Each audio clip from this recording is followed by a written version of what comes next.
Hello and welcome for joining us in another segment of Heal Thyself, Benefits of Holistic Living.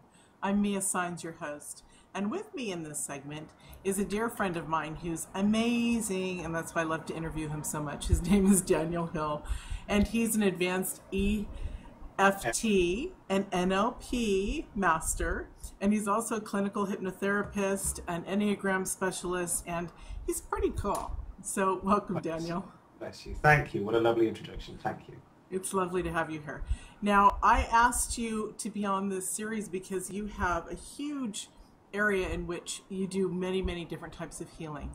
So before we get into banter talk back and forth, will you share with us some of your journey for the new people who don't know you yet? Some of my journey was, I've just surpassed my 10 years of, it was a very conscious effort of attempting to leave the planet because my body was failing me so badly. It's similar to Mia's journey in as much as there was, it was serious dis-ease going on within me.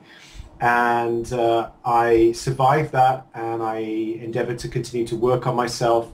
I had autoimmune disease chronically, so my body was massively attacking itself. And I had a professor uncle who was a specialist in eyes, and I had lots of problems. One of them was related with my eyes, and I had something called iritis. I had arthritis, I had ME, fibromyalgia, really a chronic way as well. But he told me, in not a negative way, he was trying to prepare me for a future where I would have to live with this ailment. And I had iritis, and he said, well, you'll have that for the rest of your life. And I haven't had that for 6 years. I healed that. So bodies can heal.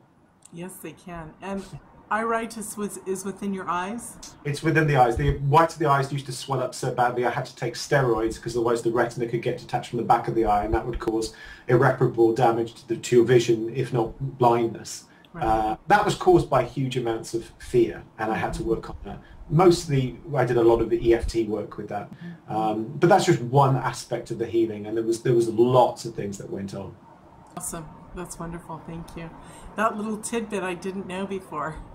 I mean, I knew about the eye stuff, but I didn't know the actual word, and so it just it was cool. So thank you. That's awesome. You're welcome. So share with us a little bit first about NLP, and then we're going to jump into some of the other ones. Okay, NLP is a practice that helps to facilitate a change in somebody's consciousness.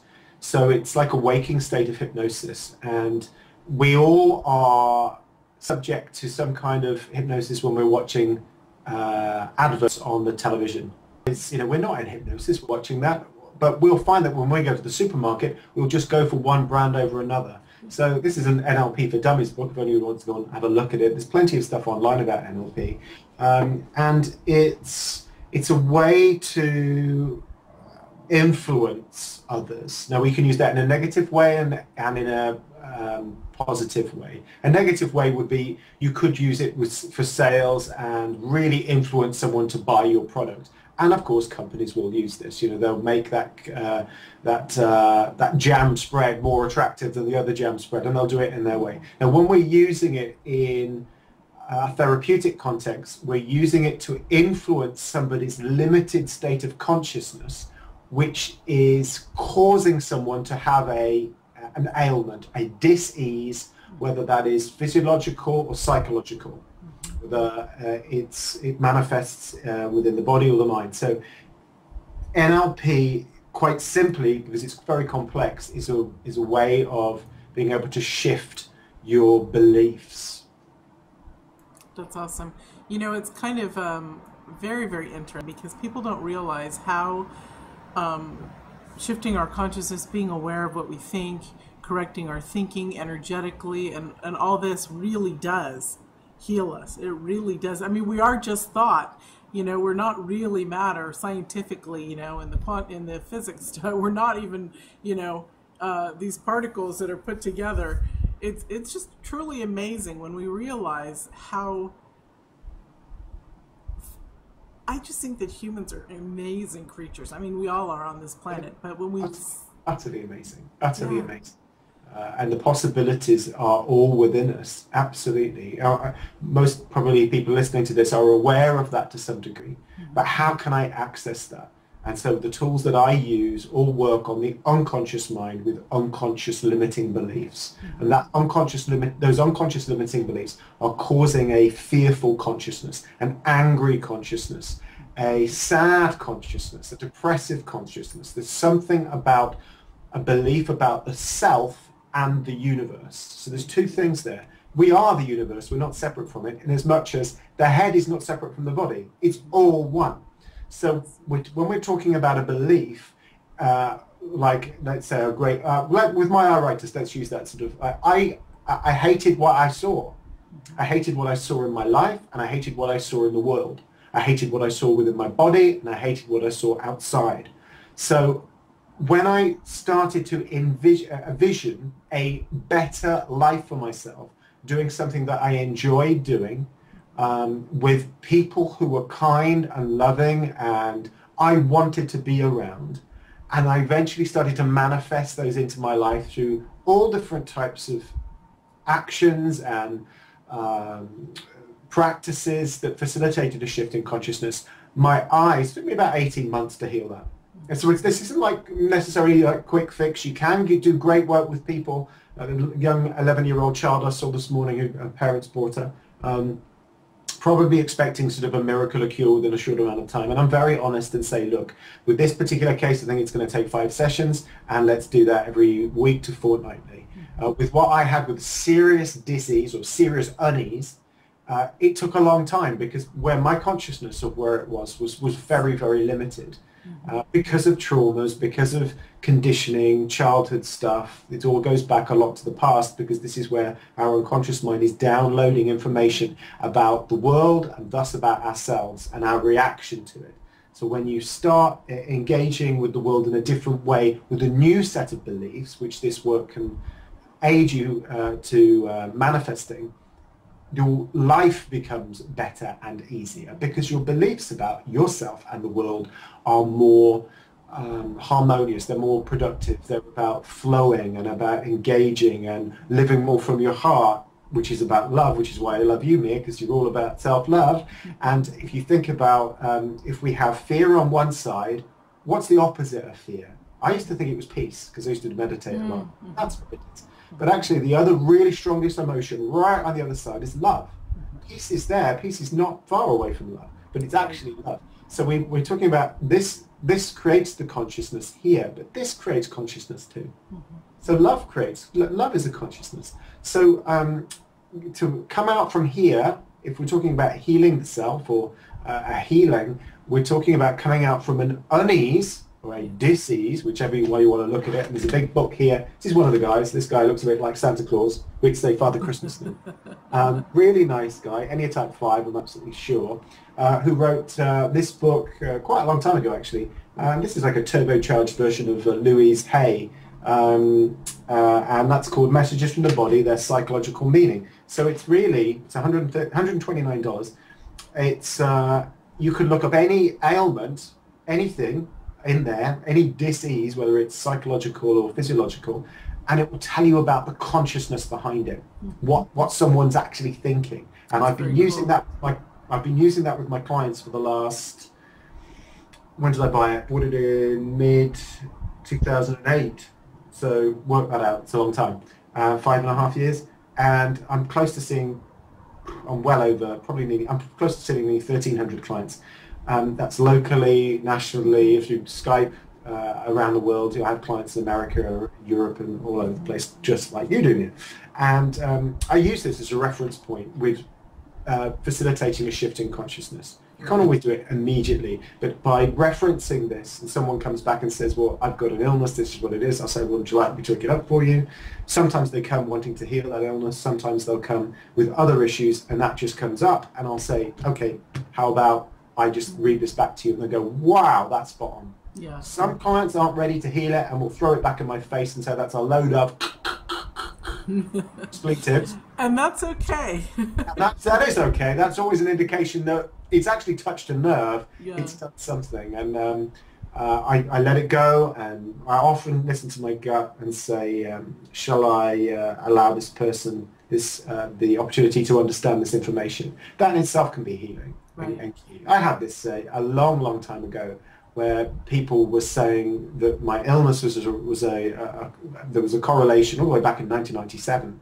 There was a correlation between my state of consciousness. They didn't say that at the time. They just said the stuff that's running in your head. It's nothing to do with what's going on in my head. It's my body that's failing me. It took me a number of years to be able to understand that actually I was in perpetual states of fear. Didn't realize that because I didn't know what a peaceful, relaxed, enjoyable life was.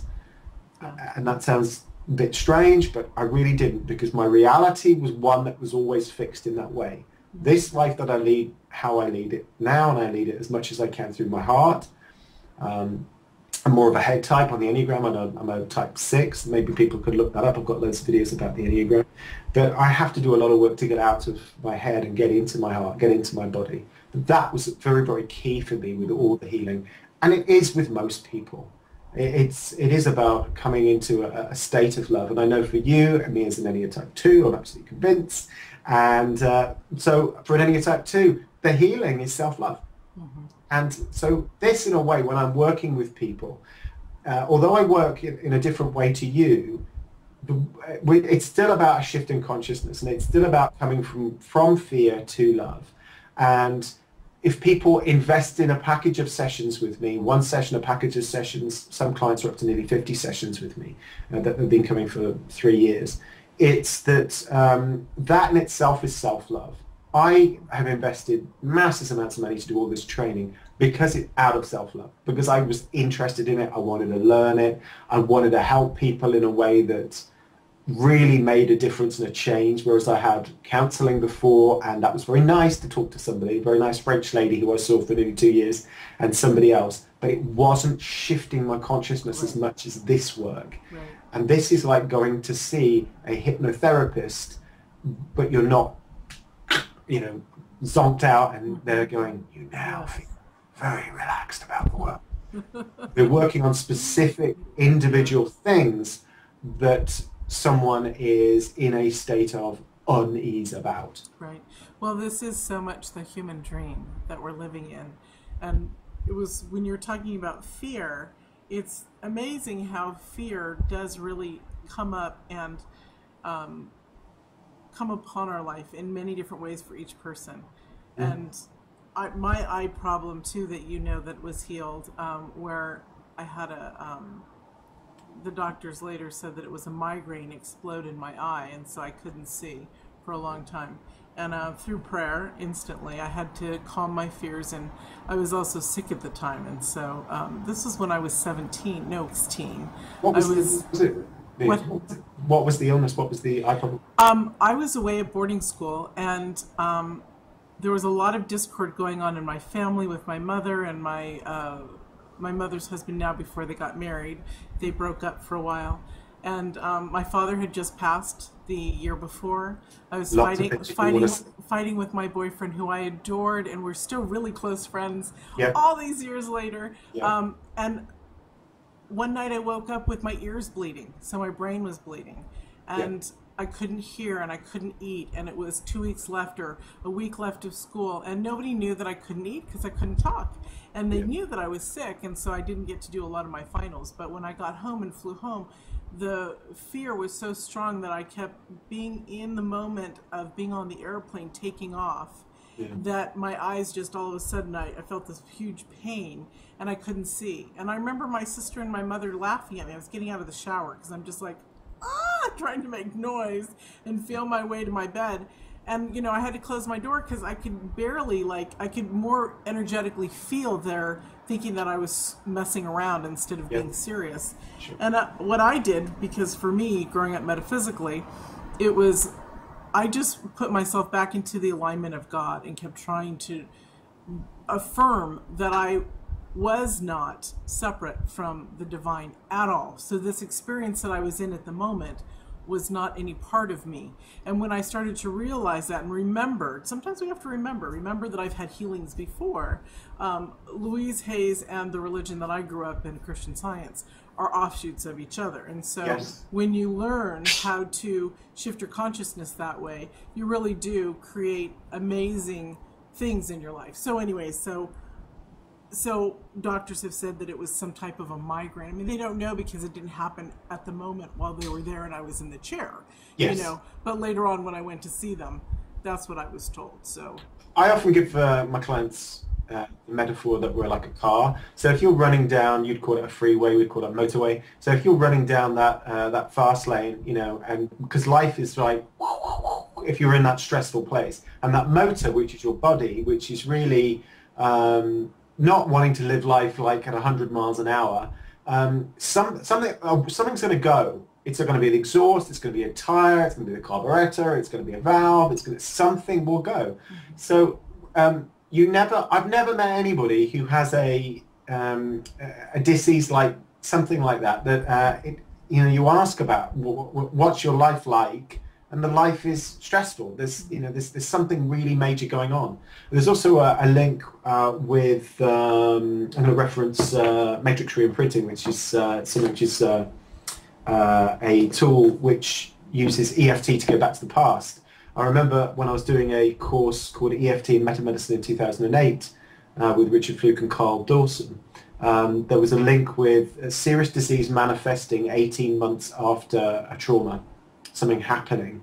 It takes, I don't know why it takes that amount of time, but it's not always instantaneous. And I actually remember a client I saw a number of years ago who I didn't treat him for this, but he developed Parkinson's, and it was 18 months after his son had been killed.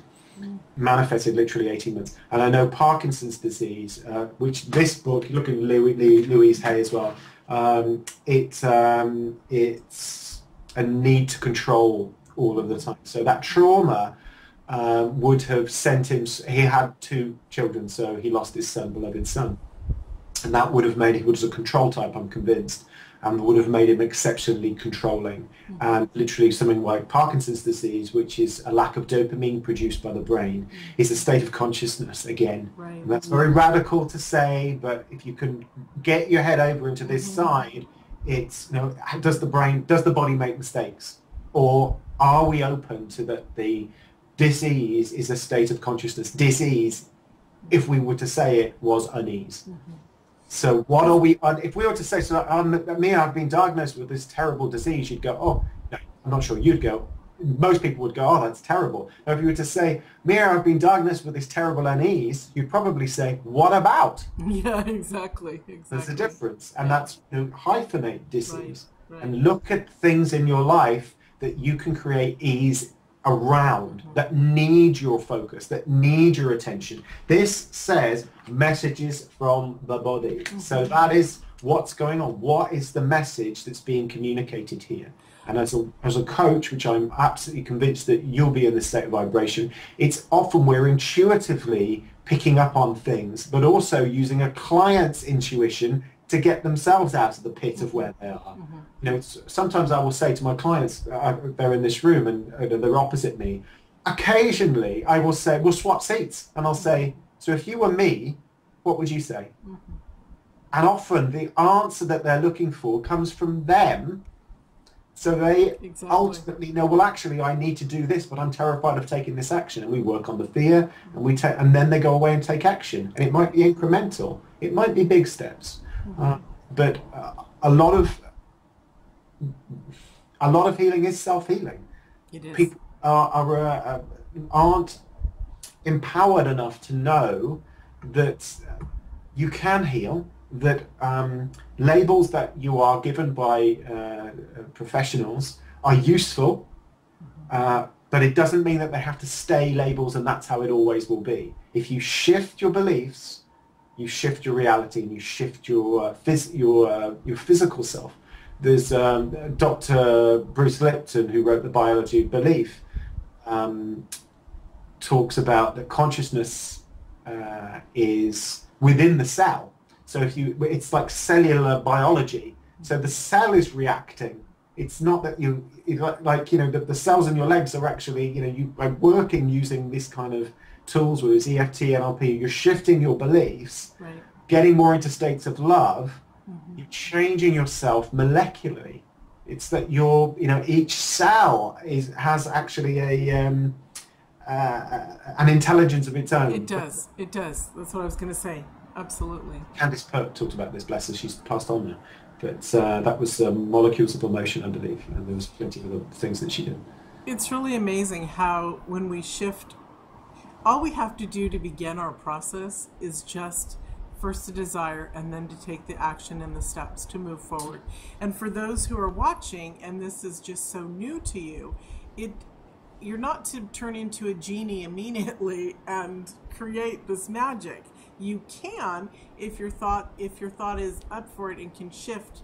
I mean, literally like closing the door so that something else opens up and there it is. But it does take time. So be patient with yourself, learn love, and that means yourself, everything that you need to. Daniel, when you were saying about love and about openness and our body also, I'm putting a bunch of things together because you also were saying that, which is true, each cell has a memory and has an intellectual system of its own.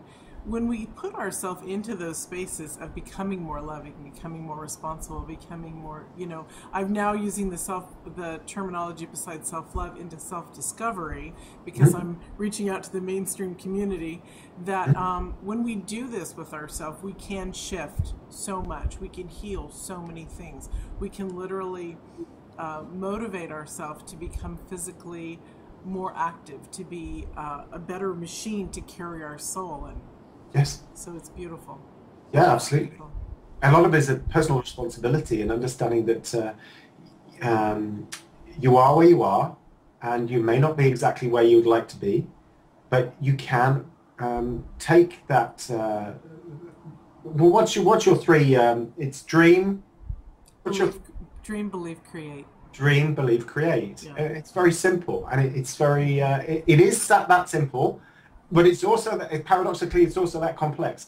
And I know Mia's story took time, and my story took time. And one of the things that I will tell my clients is just make peace with where you are now. This is where you are now. As much as you can, I really like Eckhart Tolle. So it's pull yourself into the now. I've got lots of books, obviously. So pull yourself into the now, wherever you are. Yeah. The ego will always want more, will always want, whether, that's kind of the ego is got this consumption thing. It just wants to more. And I can remember being on my healing journey, and it was wherever I was, it was, but I could heal that a little bit more. I could do that. And it's one of the things was, you're okay right where you are just now. How do you know that this isn't perfectly exactly where you're meant to be right now? Doesn't mean that it's going to last forever. It's just that right now, the state of consciousness that you're in is the state of consciousness that you're in. So your unconscious, if we're just looking at an unconscious mind, your unconscious mind is doing the best of the resources that it has. And so your reality, which is a reflection of your consciousness, is what it is currently. And you can slowly shift it. And you will shift. And it is possible. You can do it with coaching, with, I obviously would say, come to me, I'll help change your life. People need support. They do need support. I needed it. And I had 30 sessions. I had 30 sessions, and then and paid sessions. And then after that, I was qualified in it, which meant that I was able to have sessions with other people who were training. It wasn't quite as good, but it was, we were learning, and I was learning to be a practitioner with them. So they were guinea pigs to begin with. That was like back in 2006, and then I did lots of other things before that. But yes, it is an investment, and it does become something that you commit to, no different than somebody who really was quite overweight and they wanted to learn to become a marathon runner. It's not going to happen straight away. Mm-hmm. There is going to be incremental action along the way, and there's going to be a shift in consciousness around food, training, motivation. A total mindset, It is a total mindset. Total transformation. Yeah. Focus, mindset, yeah. Commitment. Exactly, yeah. Perseverance, exactly. Absolutely, yeah. You know, it's funny, people have been asking me lately what my mornings are like, how I run my day, which is an honor because obviously they see I'm doing something amazing. So I just wanted to ask you, how do you start your morning? How do I start my morning? I'm Cancerian, so I'm more of a night owl. So my mornings will sometimes be with I haven't drunk tea or coffee in a long, long time. Very, very occasionally will I have it. I learned to look after my body, and I understood that certain things were good for me and certain things weren't. And tea and coffee wasn't brilliant for me. I'm very sensitive. So I usually get quite hyper after something like that.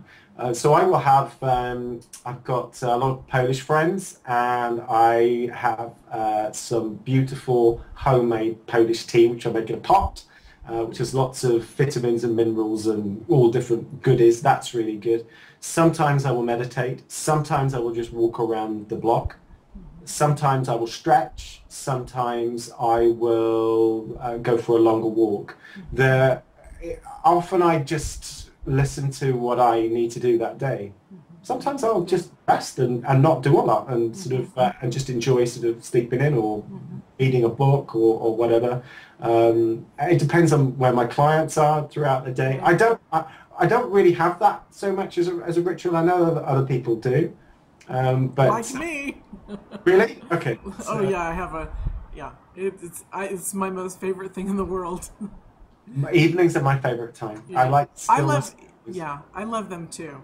They're beautiful, aren't they? Because it really doesn't it get you just when you're at peace either in the morning or at night, doesn't it just get you just in alignment? We'll just use that word that everybody uses, but it's true.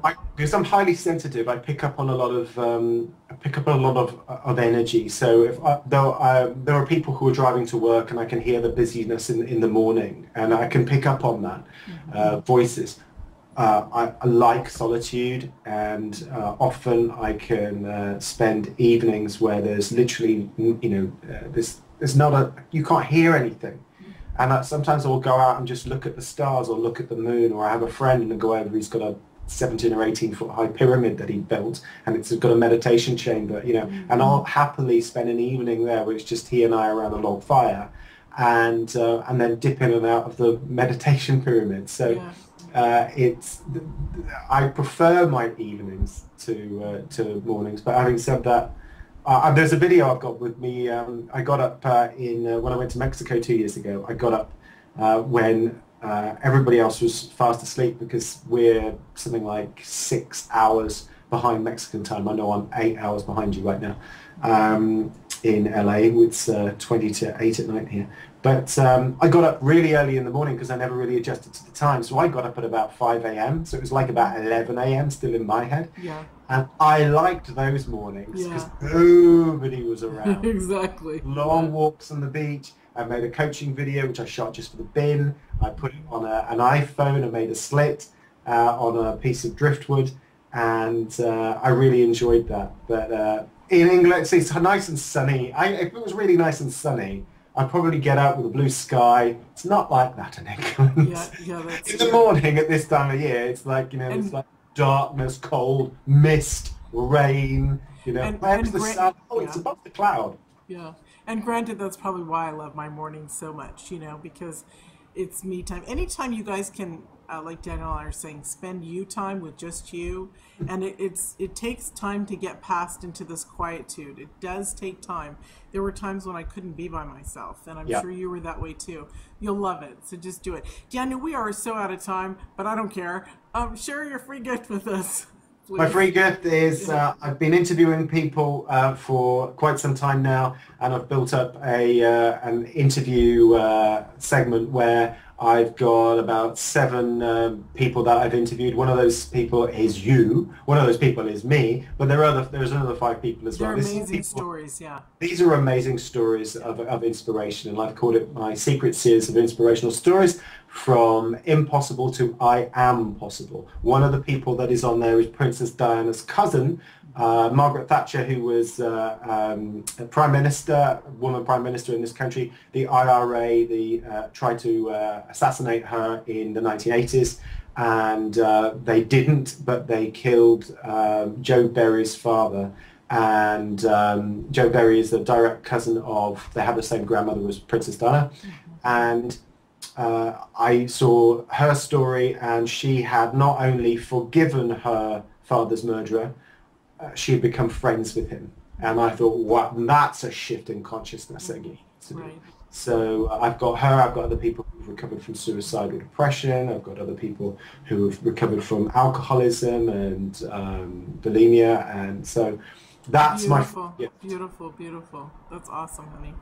Thank you. Well, wonderful. Leave us with one more juicy thing from your heart. One juicy thing from my heart. Heal thyself, love thyself. Yay. Amen to that. Love thyself. Yes. And there's so much, that might sound very simple, but think about it, meditate on it, sink into your heart. What does that mean to you? Love thyself. That's awesome. Thank you so much. You're welcome. It's thank you. Always lovely to have you. Yeah, I'm blessed. Thank you. Yeah, thank you. Blessed. And we'll see you all. Thank you. And we'll see you all in another segment. Bye.